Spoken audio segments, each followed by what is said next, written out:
बब्बर शेर अपनी पत्नी दिव्या शेरनी के साथ रहता था।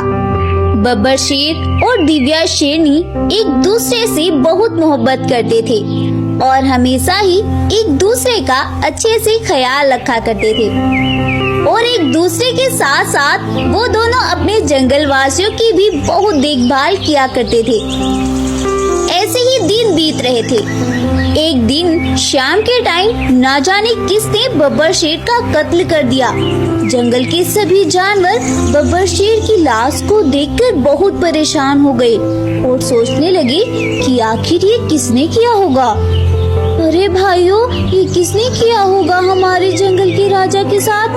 राजा बब्बर शेर तो कितने अच्छे थे और हमारा भी कितना ख्याल रखा करते थे। कुछ इस तरह से सभी जानवर बब्बर शेर की मौत का शोक मना रहे थे, लेकिन शेरनी और जंगल का कोई भी जानवर उस कातिल का पता नहीं लगा सका।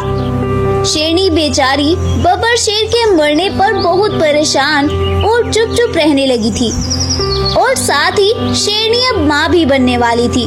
वह बेचारी अब बहुत अकेली हो गई थी, इसीलिए अब वो अपने बच्चों के आने का बहुत ही बेसब्री से इंतजार कर रही थी।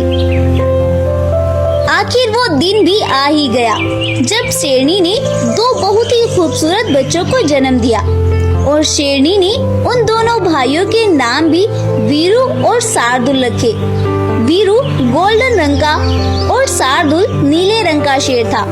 उन दोनों भाइयों के नाम रखते ही शेरनी ने अपने दम तोड़ दिए, क्योंकि शेरनी बब्बर शेर की मौत के बाद बहुत कमजोर हो गई थी। इसीलिए वह इस दर्द को सहन नहीं कर पाई और उस बेचारी ने उनको जन्म देते ही अपने दम तोड़ दिए।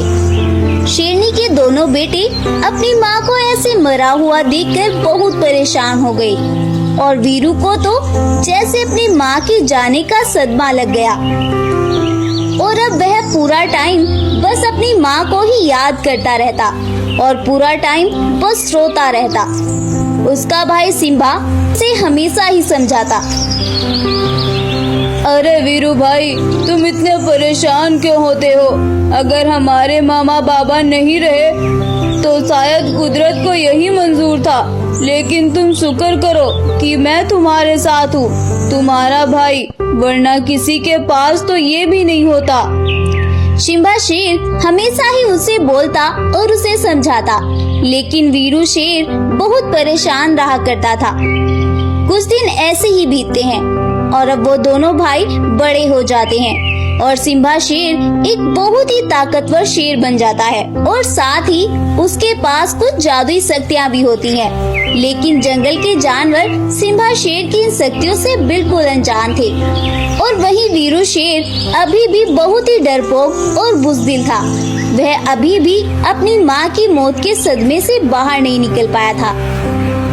एक दिन वीरू शेर जंगल में किसी से डरकर बहुत तेज दौड़ता हुआ आ रहा था और चिल्ला चिल्ला कर मदद मांग रहा था।